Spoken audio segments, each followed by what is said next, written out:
नमस्कार, पारिजात किचनमध्ये तुम्हा सगळ्यांचं खूप मनापासून स्वागत. जेवणाच्या ताटात जर डाव्या बाजूला एखादी कोशिंबीर असेल तर जेवणाची मज्जाच वेगळी. जेवणाच्या ताटातील तिखट गोड पदार्थांमध्ये जर का अशी खमंग कोशिंबीर मिळाली तर मग जेवल्यासारखं वाटतं, तृप्त व्हायला होतं. तर आज मी तुमच्यासोबत अशीच एक मस्त खमंग अशी साऊथकडची स्पेशल कोशिंबीर शेअर करणार आहे.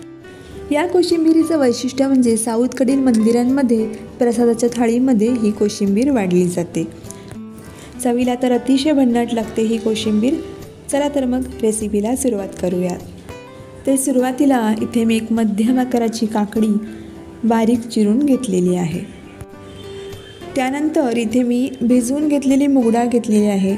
तर ही आमटीची जी वाटी असते ती पाव वाटी मी मूग डाळ घेतली होती आणि पाण्यामध्ये 2 तास भिजवून घेतली. 2 तासामध्ये डाळ छान भिजवून झालेली आहे आणि ती अर्धी वाटी झालेली आहे. आपण मूग डाळ यामध्ये आता घालून घेऊयात.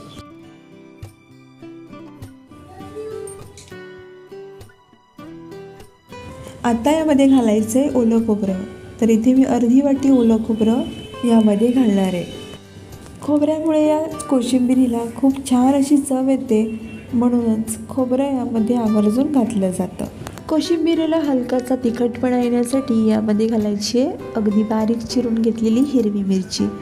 मिरचीचं प्रमाण तुम्हाला आवडत असेल तसं कमी जास्त करू शकता.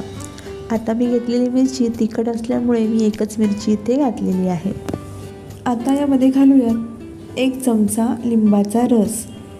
तर लिंबाचा रस घातल्यामुळे मस्त अशी चव येते या कोशिंबिरीला. यावरच घालूयात पाववाटी बारीक चिरलेली कोथिंबीर. चवीनुसार मीठ घालायचे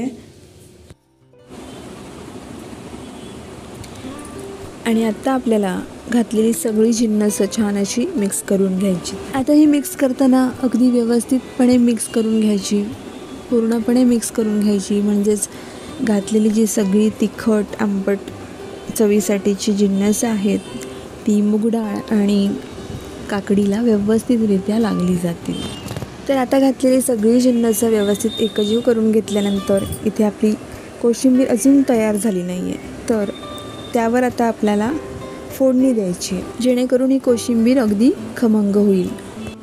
तर फोडणीसाठी काय करायचं आहे, 2 टेबलस्पून तेल किंवा तूप घ्यायचं आहे. तर इथे मी तूप घेतलेलं आहे. तूप गरम झालं की त्यामध्ये अर्धा चमचा मोहरी, तसंच पाव चमचा हिंग, 7 ते 8 कढीपत्त्याची पानं आणि 1 सुकी लाल मिरची त्यामध्ये घालून घ्यायची आहे. आणि अशा प्रकारे खमंग अशी फोडणी बनवून आपण ती या कोशिंबिरीवर घालून घ्यायची. म्हणजे आपली कोशिंबीरसुद्धा अगदी खमंग अशी बनेल.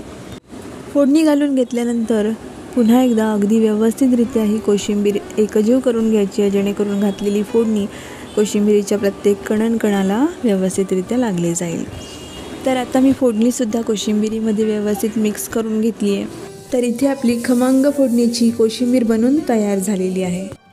अगदी मोजक्या घरच्या साहित्यात तयार होते आणि पौष्टिक देखील आहे.